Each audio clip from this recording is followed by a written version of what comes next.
चलिए दोस्तों, कैसे हो आप लोग। तो दोस्तों मैं आपसे ये स्वागत करता हूं आपके अपने प्रतिगिरी एकेडमी के यूट्यूब चैनल पे। इंग्लिश और कम्युनिकेशन की स्ट्रैटेजी जानने से पहले सबसे पहली चीज ये सुन लो कि आपकी आरजीपीवी की सेकेंड सेमेस्टर की इंजीनियरिंग मैथमेटिक्स 2 की जो कोर्स है वो लॉन्च हो चुकी है हमारे प्रतिगिरी एकेडमी के एप्लीकेशन पे, जिसकी लिंक डिस्क्रिप्शन में दी है। फटाफट से जाके ज्वाइन कर सकते हो और अपने मैथमेटिक्स सब्जेक्ट का जो टेंशन है वो अभी से आप दूर कर सकते हो। तो फटाफट डाउनलोड करा। लेकिन उससे पहले ये स्ट्रैटेजी सुन लो कि आपका इंग्लिश फॉर कम्युनिकेशन का पेपर आपको करना कैसे है प्रिपेयर। ठीक है, चला बताते हैं दोस्तों। यहां पे आज इस वीडियो में मैं बात करने वाला हूं आपके आरजीपीवी के स्टूडेंट्स के बारे में। जी हाँ दोस्तों, आपके कम्युनिकेशन स्किल के एग्जामिनेशन और अब बच्चे सिर्फ 3 दिन है। अब इन 3 दिनों में हमें कम्युनिकेशन स्किल के पेपर को किस तरीके से मैनेज करना चाहिए, इस चीज के बारे में मैं आज के इस वीडियो में यहाँ पे आपसे बात करने वाला हूँ। तो इस वीडियो को एंड तक सुनिएगा। जो भी चीजें मैं यहाँ पे कह रहा हूं उसको एक पेन और पेपर लेके नोट जरूर कर लेना। और अगर आप चाहते हो कि इससे रिलेटेड भी और भी आपकी कुछ हेल्प करूं तो प्लीज मुझे कमेंट सेक्शन में कमेंट करके जरूर बता देना, जिससे मुझे एक आइडिया आ जाएगा और मैं अकॉर्डिंगली उस तरीके से चीज आपकी लेकर आ पाऊंगा। सबसे पहली चीज अगर मैं बात करूं, जब भी हम एक एग्जामिनेशन को प्रिपेयर करते हैं हमें एक चीज ध्यान में रखनी है कि कम्युनिकेशन स्किल के पेपर के हमें यह पता होना चाहिए कि हमारा जो पेपर पार्ट है ना वो किस तरीके से यहाँ पे हमें देखने मिलता है। सबसे पहली चीज अगर मैं बात करूं, देखो टोटल जो कम्युनिकेशन स्किल का पेपर होता है वो कितने मार्क्स का होता है? आपका 70 मार्क्स का होता है। ठीक है, अभी 70 मार्क्स में अगर मैं बात करूं, देखो क्या बोला जाता है, आपको बोला जाता है अटेम्प्ट एनी 5 क्वेश्चन। क्या बोला जाता है? अटेम्प्ट एनी 5 क्वेश्चन क्या बोला जाता है, बराबर। अब इसमें देखो सबसे पहली चीज अगर यहां पे बात करूं तो आपको ये दिख रहा होगा। ठीक है, थोड़ा सा जूम करूंगा। ठीक है, जहां पे आपको देखो क्वेश्चन नंबर 1 ए दिख रहा होगा, जो आपका क्या है ग्रामर बेस्ड क्वेश्चन यहाँ पे आपको देखने मिल जाता है, जो कितने मार्क्स का? 7 मार्क्स का। अगेन वहीं बी वाली पार्ट की बात करूं तो ये देखो पहला जो दिखता है वो आपका active voice to passive voice या फिर passive voice to active voice वाली चीजें यहाँ पे दिख जाती है। कितने मार्क्स के सवाल पूछे गए? आपके 7 मार्क्स के यहाँ पे सवाल क्या पूछे गए। मैं तरीका भी बताने वाला प्रिपेयर किस तरीके से करना है। फिर बी वाले पार्ट पे आ जाता हूं। बी वाले पार्ट पे क्या बोला गया है? Select the verb tense that corresponds with the subject correctly. यहां पे हमें एक फिलिंग द ब्लैंक्स दी गई, एक ब्लैंक दे दिया गया और उसमें हमें यह बोला गया है कि हमें क्या करेक्ट वर्ब आइडेंटिफाई करके क्या लिखना है, जो कि बहुत इजी है, कुछ ज्यादा करना नहीं। अगर आपको टेंसेस आते होंगे तो आप बहुत अच्छी तरीके से क्या कर सकते हैं। फिर अगला ऐसे ये भी कितने 7 मार्क्स, तो 7 कितने हो गए? 14 मार्क्स के आपके यहाँ पे क्वेश्चन बन गए। फिर वहीं क्वेश्चन नंबर 2 में आते हैं, यहां पे भी आपको ए और बी देखने मिलता है। ए में अगर मैं बात करूं आपको क्या दिखना है? एड द करेक्ट प्रीफिक्स और suffix to word in the parenthesis to complete the sentence. ठीक है, अब यहां पे अगर मैं बात करूं टोटल 7 क्वेश्चन बोले गए जहां पे आपको प्रीफिक्स या फिर सफिक्स के आपको ऐड करना है।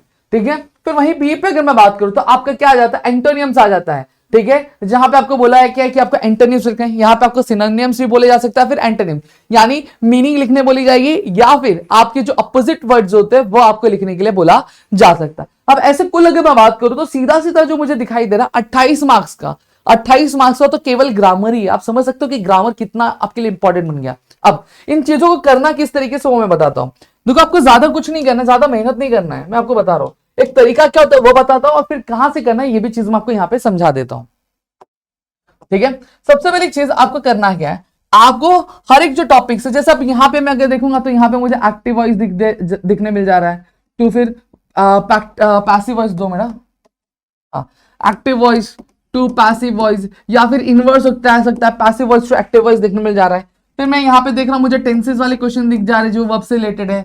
फिर यहाँ पे मुझे जो देखने मिल जा रहा है वो क्या देखने मिल जा रहा है, मुझे सिनोनिम्स एंटोनिम्स वाली पार्ट देखने मिल जा रहे हैं। ठीक है, फिर उसके बाद अगर हम बात करें तो हमें क्या देखने मिल जा रहा है? हमें देखने मिल जा रहा है आपका प्रीफिक्स और सफिक्स वाला पार्ट देखने मिल जा रहा है। अब इस तरीके के आपको जो ग्रामर है वो आपके एग्जामिनेशन में पिछले क्या पूछे गए। ठीक है, अब करना किस तरीके से, ग्रामर को एक सही तरीके से करने का तरीका होता है। क्या होता है मालूम क्या? बहुत सारे दोस्त होते हैं जो इस चीज से बहुत ज्यादा घबराते हैं कि यार ग्रामर आता नहीं है, कैसे करेंगे, मेरी तो इंग्लिश बहुत ज्यादा कमजोर है। कोई टेंशन लेना, कोई दिक्कत नहीं है। देखो तरीका क्या होता है, सबसे पहली चीज आप कभी भी कोई भी ग्रामर कर रहे हो तो उसका सबसे पहले कंसेप्ट समझो। क्या समझो? कंसेप्ट समझो। अब आप ये सोचोगे कि मैं डायरेक्टली क्वेश्चन सॉल्व करने लग जाऊं, नहीं समझेगा मेरे दोस्त। और कंसेप्ट ऐसा कोई रॉकेट साइंस जैसा कंसेप्ट नहीं है, आपको एक सही तरीके से और सही जगह से पढ़ना चाहिए ताकि आपको जो ग्रामर है वो आपका एकदम ईजी बन जाए। ठीक है, कंसेप्ट समझ लिया, कंसेप्ट समझ गया। अब आप देखो कि आपके एग्जामिनेशन में क्वेश्चन पूछने का तरीका क्या है, किस तरीके के जो क्वेश्चन है वो आपके एग्जामिनेशन में पूछेंगे। डन,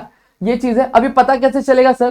कुछ नहीं करना मेरे दोस्त, आपको आपके जो प्रीवियस ईयर पेपर्स है वो उठाना है, वो उठा के आपको क्या करना है? चेक करना है।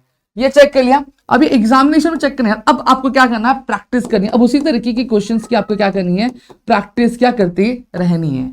ये करने के बाद अब आपको क्या करना है, पीवाईक्यू सॉल्व करना है। अगर इस तरीके से किया तो आपकी जो चीजें ग्रामर से रिलेटेड वो एकदम से खत्म हो जाएगी। अब सवाल ये उठता है कि सर ये जो कंसेप्ट समझेंगे कहां से, कुछ नहीं करना है। अब जैसे चेंज द वॉइस है, आपको क्या करना, आपके पास यूट्यूब है जहां पे आप मुझे देख रहे हो, वहां पे एक सर्च बार दिख रही होगी। आपको पता होगा कि हमारा एक और चैनल है, ठीक है, जो महाराष्ट्र बोर्ड में बहुत ही ज्यादा फेमस है, जो आपका ग्रिड ट्यूटोरियल्स आप ले सकते हो, या फिर आप प्रदीप गिरी 11th एंड 12th अकेडमी, या फिर आप सीधा सीधा सर्च करो जो भी टॉपिक है, जैसे टेंसेज है, आप सर्च करो टेंसेज गिरी ट्यूटोरियल्स। वहां पे बहुत ही बेहतरीन तरीके, ऐसा नहीं कि 1 घंटा 2 घंटा, नहीं, आपका 15 मिनट में, 5 मिनट में, 10 मिनट में आपको टॉपिक क्या समझाएगा। ये आपको मिल जाएगा, टेंसेस मिल जाएगा, चेंज द वॉइस देखने मिल जाएगा, आपको प्रीफिक्स सफिक्स से रिलेटेड चीजें सही कई सारी मिल जाएंगी। समझ में आ गया, वो सर्च करना है, वहां से आपकी कंसेप्ट क्लैरिटी बहुत ही बढ़िया और बहुत अच्छी तरीके से आपकी हो जाएगी। समझ में आ गया। तो ग्रामर को करने का तरीका ये होता है, और इस तरीके से किया तो आपके 28 मार्क्स होते हैं वहां पे आपके पक्के हो जाते हैं।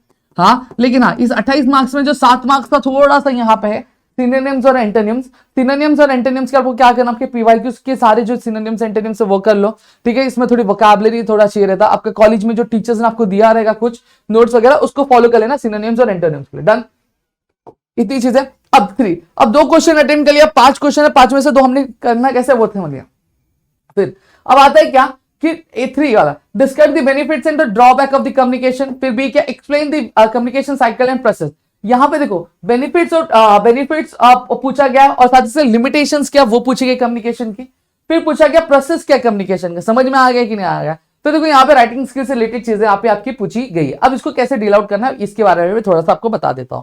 देखो, इसके लिए ऑलरेडी आपकी कम्युनिकेशन से रिलेटेड अगर आप सर्च करोगे प्रदीप गिरी अकेडमी पे, तो कई सारी वीडियोस मैंने बनाई है, और इस मॉड्यूल पे भी मैंने वीडियो बनाई हुई है। आज जाके प्लेलिस्ट में चेक करोगे, या फिर आप सर्च करोगे टॉपिक का नाम डाल के जैसे कम्युनिकेशन करके, तो वहां पे आपको एक 1 शॉट वीडियो दिखेगा, और उसमें मैंने ये टॉपिक्स कवर किया, आप जाके चेकआउट कर सकते हैं। जैसे give difference between verbal and non verbal communication, ठीक है, वहां से भी आप इजिली क्या कर सकते हो।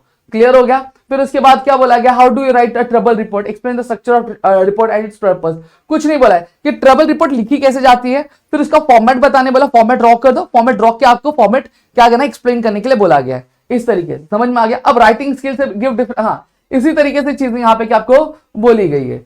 समझा, इतना पार्ट क्लियर। तो यहाँ पे आपको जनरली अगर मैं बात करूं तो आपको ग्रामर वाला पार्ट देखने मिल जा रहा है, और आपको क्वेश्चन आंसर वाले पार्ट देखने मिल जा रहे हैं। और आपका जो ये होता है, क्या बोलते हैं आपका, अगर मैं बात करूं आपका जो ब्रीफ क्वेश्चन वाला पार्ट है, ब्रीफ वाला क्वेश्चन वाला पार्ट आपके राइटिंग स्किल पे बेस्ड है, जहां पे आपको राइटिंग स्किल पूछी गई है, ठीक है। राइटिंग स्किल का फॉर्मेट पूछा गया, उसको एक्सप्लेन करने बोला गया है। कई बार आपके साथ ये भी होगा कि जहां पे आपको एक राइटिंग स्किल लिखने के लिए बोल दिया जाएगा। इस तरीके के क्वेश्चन आपको एग्जामिनेशन में पूछे जाएंगे।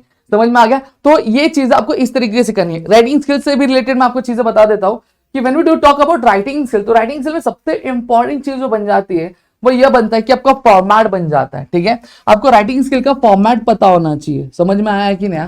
अब देखो, जब मैं फॉर्मेट की बात कर रहा हूं, अब यहाँ पे चीज आपको ये भी समझनी पड़ेगी। आज जब आपके 10th स्टैंडर्ड में थे, 12th स्टैंडर्ड में थे, वहां पे चीजें कैसे होती थी, जहां पे आपको एक राइटिंग स्किल दे दी है, जैसे एक पत्र लेखन की मैं बात कर लेता हूं। मैंने do talk about letter writing, तो लेटर राइटिंग में क्या दिया जाता था, आपको पता है कि एक फॉर्मल है और एक इनफॉर्मल है, तो आपको एक क्वेश्चन दे दिया जाता था और आपको ड्राफ्ट करने के लिए बोला जाता था। अब यहाँ पे चीजें थोड़ी सी बदल गई है। अब आपको वहां पे राइटिंग स्किल एक्सप्लेन करने नहीं बोला था, बट जब मैं यहां पे बात करता हूं तो यहां पे अब क्वेश्चन कैसे आते हैं, कई बार आपको राइटिंग स्किल लिखने बोला जाएगा, या फिर उसका फॉर्मेट आपको ड्रॉ करने के लिए, ड्रॉ करके आपको क्या बोला जाएगा, उसका स्ट्रक्चर जो है एक्सप्लेन करने के लिए बोला जाएगा, या फिर स्टेप्स क्या होते लिखने के, ये आपको क्या बोला जाएगा। समझ में आ गया। तो प्रिपरेशन आपको उस तरीके से करनी है। पहले तो मैं कहूंगा कि 28 मार्क्स आपके पक्के कर लो, ग्रामर वाले पार्ट, ग्रामर वाली चीजें कंप्लीट हो गई, फिर इसके बाद ये वाले पार्ट पाओ, ये बहुत आराम से और अच्छी तरीके से हो जाएगा। अगर आपको मेरी तरफ से कोई मदद चाहिए, प्लीज मुझे कमेंट सेक्शन में कमेंट करके जरूर बता देना, मैं आपके लिए कुछ ना कुछ जरूर लेकर आऊंगा, ठीक है। तो चलो मिलते हैं हमारे अगली वीडियो में, तब तक के लिए घर पे रहो सुरक्षित, अपना ध्यान रखना दोस्तों। जय हिंद दोस्तों।